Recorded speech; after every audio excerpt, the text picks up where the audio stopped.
what should I keep in mind to protect myself while divorcing a narcissist?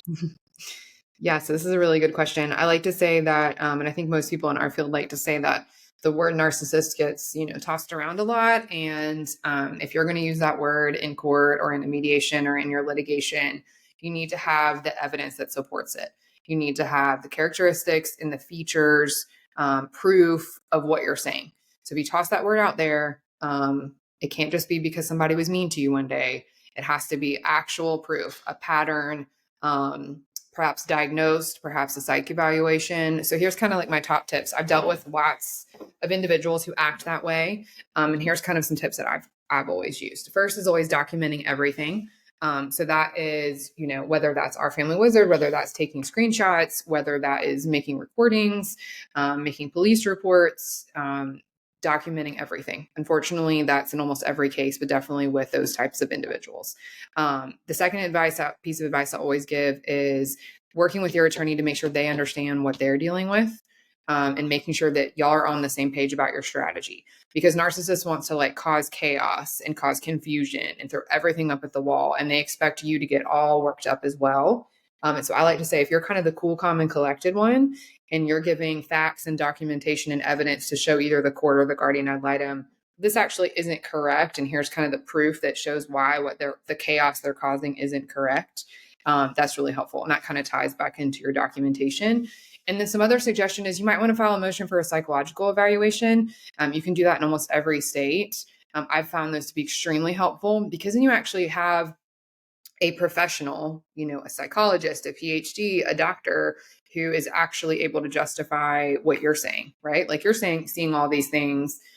You're seeing them cause chaos, confusion, lies, all these things. And if you have a doctor or a PhD or psychologist who actually is like, yeah, all these traits line up with this, then that really helps you as well.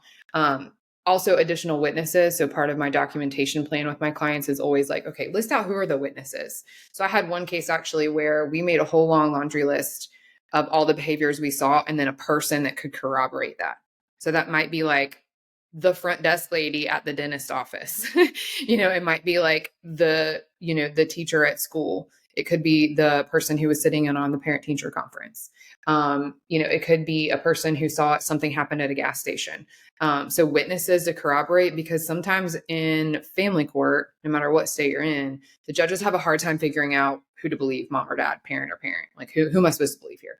And lay witnesses or even professional witnesses are super helpful when you're trying to figure out, okay, let me pinpoint for the court this narcissistic behavior. Mhm. I hope that answered your question about how to Yeah, help no, and these that's people. good because I think, like you said, a lot of people throw that term out. I'm sure it feels like it, but it sounds like using that word isn't really even going to help you in whether it's a court or a mediation because it just sounds like you're not necessarily qualified to it. You're being emotional.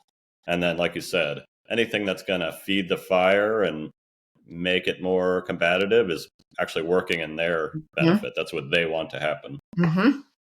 Yeah, Very. absolutely. Yeah, and therapy also helps too. So if like maybe this listener was also asking like how to just deal with it in general and get through it.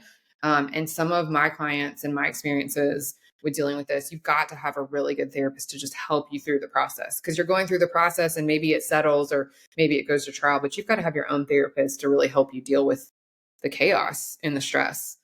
You've got to be able to get out of bed and go to work and deal with your kiddos every single day dealing with this chaos. And most narcissists, if they are truly a narcissist going through litigation with you, they're not going to settle.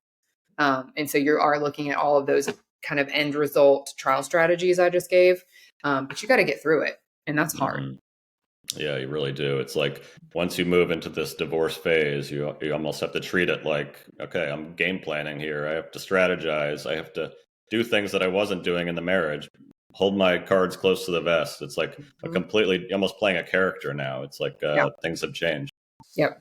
Yeah. That's great advice. Mhm. Well, Jen, thank you so much. Let people know where they can find you.